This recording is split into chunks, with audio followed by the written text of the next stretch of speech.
এই মামা দেখ দেখ দেখ ইস, কি যে মাখন রে মামা। আরে এই মেয়েটার নাম চিনি, আর ওর নামটা জানি কি। ও আমি যখন কিন্ডারগার্টেনে পড়তাম এই মেয়ের আমি এক ক্লাসে ছিলাম, আর অনেক মেধাবী, ওর রোল এক ছিল। ওর নাম হচ্ছে নামটা, ও ওর নাম হচ্ছে বউ। কি করছ বেটা, তাহলে তুই চিনোস, যা গিয়া কথা কও, যা। আরে যা যা। ও কিরে কেমন আছিস? তুই কি এই ভার্সিটিতে পড়ি? কি আপনি ঠিক চিনতে পারলাম না। তুই আমাকে চিনতে পারছিস না? আমি রিফাত, আমরা তো একই ক্লাসে পড়তাম। আর ওই যে সাপ্তাহকুড়ি কিন্ডারগার্টেন, আর তুই ভুলে গেছিস একদিন যে তোকে আমি মেরেছিলাম, তারপরে তুই প্রিন্সিপালের কাছে বিচার দিলি, সারাদিন আমাকে কান ধরে দাঁড় করে রেখেছিল, আমি সেই ছেলে। হ্যাঁ মনে পড়েছে, ক্লাসের সবচেয়ে দুষ্টু ছেলেটা রিফাত। আমি সেই। তো এখানে কি, তুইও কি এই ইউনিভার্সিটির? আরে না না, এই ইউনিভার্সিটিতে পড়ি না, আমি তো আইডিয়াল ডিগ্রি কলেজে পড়ি। ও, তো এখানে কি করতেছিস? একটু এদিকে আয়। আমি না আমার বন্ধুদের সাথে এখানে এসেছি, ওরা বলেছে তোদের ভার্সিটিতে নাকি অনেক সুন্দর সুন্দর মেয়ে আছে, হয়তো মেয়ে দেখতে এসেছি। ছি, তুই না আর ভালো হইলি না। খারাপের কি করলাম? আমি তো শুধু দেখতেই আসছি, আমি তো কাউকে বিরক্ত করছি। ভালো করে দেখ, কাউকে পছন্দ হলে বলিস, সেটিং করিয়ে দিব। আচ্ছা ঠিক আছে, চল তাহলে। কোথায় যাব? আরে এতদিন পরে দেখা হয়েছে, একটু ঘুরে ঘুরে করবো না? চল তোকে আজকে ফুচকা খাওয়াবো। আগে তো তোকে কত ফুচকা খাওয়াতাম। আজকে না রে, অন্য একদিন যাই, আজকে একটু কাজ আছে। আচ্ছা ঠিক আছে, কোনো সমস্যা নাই, আমি কালকে আসবো। এই, ওঠ। ওঠ বেটা ওঠ। বাপ রে বাপ, নতুন ব্রেসলাইট, নতুন শার্ট, হ্যাঁ মাল তো দিয়ে আজকেই পয়টা যাইবো। এবড়াই ওরা একদম মালকা ডাকবি না, ওইসব আমার গার্লফ্রেন্ড, এখান থেকে ওরা সম্মান দেয় কথা কবি, বুঝছো?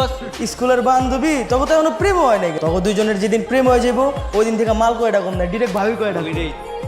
মামা মালটা তো আইতাছে। তোকে মানা করছি না মাল কইতে। তুই যা। কি রে, তুই আজকেও চলে আসছিস? তোর আমি গতকালকে বললাম না সেম আসবো। ও হ্যাঁ, তাই তো। চল তাহলে যাই। কোথায়? তোর আছে খাবি না? চল আজকে তোর খাও। Hi, hi. চলো তোমাকে নিতে আসলাম। উনি কে? ও আমার school friend Rifat. Hi Chinku. Hello. শোন, আজকে না যাবো না, অন্য একদিন যাই, আজকে একটু কাজ আছে। হ্যাঁ চলো তাড়াতাড়ি। ওকে ব্রাদার। এটা কি হলো? আল্লাহ এমনি করে লয়ে গেল গা। আর তুই মালমাল করতেছস। আর আমি মাইয়াটার কথা কইতাছি না, পোলাটার কথা কইতাছি। তোর তো সাইকেল সাইকেল দিয়ে মাইয়া পটাতে হইব না, মাইয়াটার যদি পটাইতে চাস তাহলে একটা বাইক কিনালো।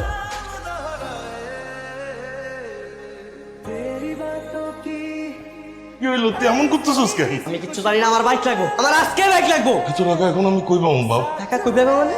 সোহেলের বাপে টেম্পো চালায় আর পোলারে বাইক কিনে দিচ্ছে, আর তুমি তুমি তো সরকারি অফিসের পিয়ন, তুমি পারবা না কে? আমার দামি বাইক লাগবো, আমার আরন বাইক কিনে দিবা তুমি। তোর মা চিকিৎসার জন্য অনেক টাকা খরচ হয়েছে, সেই লোন এখনো আমি পরিশোধ করতে পারি নাই। বাইকের লাগে জেদ করিস না বাপ, থাক। মারা চিকিৎসা করার সব টাকা শেষ হয়ে গেছে মানে? আর চিকিৎসা করার দায়িত্ব তোমার না? তোমার বউয়ের চিকিৎসা করার দায়িত্ব তোমার না? আমার জন্ম দিছো কে? আমি কি তোমার কইছিলাম আমার জন্ম দিতে? আমার যখন জন্ম দিছো আমার সব সকাল পূরণ করার দায়িত্ব তোমার। আমার তুমি কালকের মতো তুমি আমার বাইক কিনে দিবা। আপনাদের বাইক না কিনে দিছো, আমি সুইসাইড করবো। আমি কিন্তু সুইসাইড করবো কই দিলাম। তুই বাসায় আয় না, তোরা আইতে করছিস না বাসায়? চলে আয়, বাসায় আয়, বাসায় আয়। আনোয়ার ভাই, আমার তো আগের দিয়ে অনেক সুদ করেন নাই, আবার নতুন করে দাঁড় নিছেন, দাঁড় নিয়ে পোলারে মোটর সাইকেল কিনে দিয়েছেন। সময় মতো টাকা ফেরত না দিলে কিন্তু খবর আছে। তাই দিয়ে দিব, চেন করো না, সময় মতো দিয়ে দিব। বাবা লা, এটা কার বাইক? তোর বাইক বাবা, সেকেন্ড হ্যান্ড হলে কি হইব? ভালোই আছে। তোমার না কইছে আমার আরন ফাইভ লাগবো, আমি কম দামে বাইক চালাবো না। বাবারে, ধার দেনা কইরা সেকেন্ড হ্যান্ড মার্কেট থেকে বাইকটা কিনছি বাপ। এই বছর তুই এটা চালাবা, আমি কথা দিতেছি, সামনের বছর তুই যেটা কইছস সেটা আমি তোকে কিনা দিব। ঠিক আছে বাবারে, আজকে আমি তোর পিছে উঠি। তোমার উঠতে হবো না, পরে উঠো। আরে বুঝলাম না, কি শুরু করছস তোরা? জীবনে বাইক ধাস নাই? তুই তো কামের কাম করছস, দেখবি মেয়ে পয়টা গেছে গা। তুই চ্যানেল হয়ে যাবি, মেয়ের ওই মেয়ে তোর লগে এনে যাবো। হ্যাঁ মামা, এবার বাইক আসছে, এখন ওরা ঘুরবো। কি রে মো, চল যাই ঘুরতে যাই। আজকে বাইক নিয়ে আসছিস? কার বাইক? আরে এটা আমার বাইক, নতুন নিলাম। চল তেঁতুল খাইতে যাই। না রে, আজকে তো কোনোভাবেই যেতে পারবো না, বাসার প্রোগ্রাম আছে কালকে। প্রোগ্রাম? কিসের প্রোগ্রাম? কালকে আমার এঙ্গেজমেন্ট। ওই তো আমার ফিয়ান্সিও চলে আসছে। তুই কি বিবাহিত? বোকা নাকি তুই? বিয়ে হলে তো জামাই বলতাম, হবু জামাইকে ফিয়ান্সি বলে। কি চিঙ্কু কি বলে? তুমি কেন বারবার ওকে চিঙ্কু বলো? ওর নাম রিফাত। সম্পর্কে তো শালাই হবে তাই না? কি শালা বাবু, তাই না? আই শোন, আমার এঙ্গেজমেন্টে কিন্তু তোকে থাকতে হবে, কালকে চলে আসবি। আল্লাহ একটা ঝামেলা পাকাই দাও না আল্লাহ, দুই বিয়ের মধ্যে মারামারি লাগে তো, নাহলে নাহলে ছেলের বেউস করে দাও আল্লাহ। বাবা তাহলে আংটি পরানো কাজটা সেরে ফেলি। আল্লাহ তোমার কাছে দোয়া করি আল্লাহ একটা বিশাল ঝামেলা পাকাই দাও।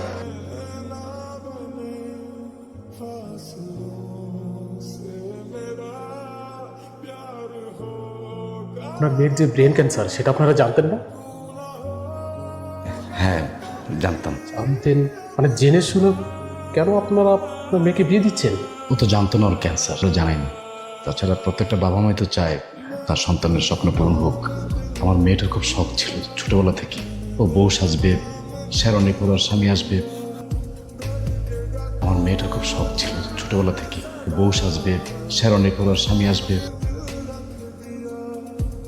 কি দেখতেছ এমন করে? জান্নাতে পড়ি। আসসালামু আলাইকুম আঙ্কেল। ওয়ালাইকুম আসসালাম। আঙ্কেল, আমি মোয়ের শেষ ইচ্ছাটা পূরণ করতে চাই। তুমি যদি পারমিশন দেন আমি ওকে বিয়ে করতে চাই। সত্যি তুমি আমার মেয়েকে বিয়ে করতে চাও? হ্যাঁ হ্যাঁ আঙ্কেল।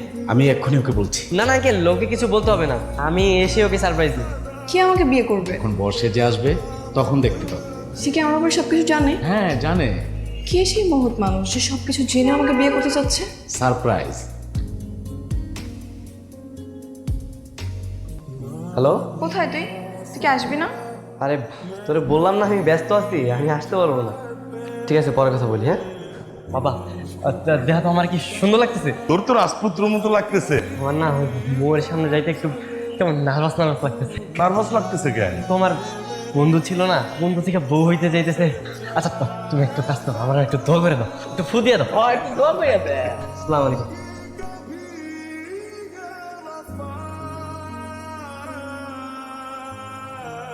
বউ, তোমার তো ইচ্ছে ছিল বউ সাজা, তুমি তো বউ সাজছ, কিন্তু বউ সাজা তুমি আমার এমনি সারপ্রাইজ দিবে আমি কখনো কল্পনা করতে পারি না। কিন্তু তুমি আমার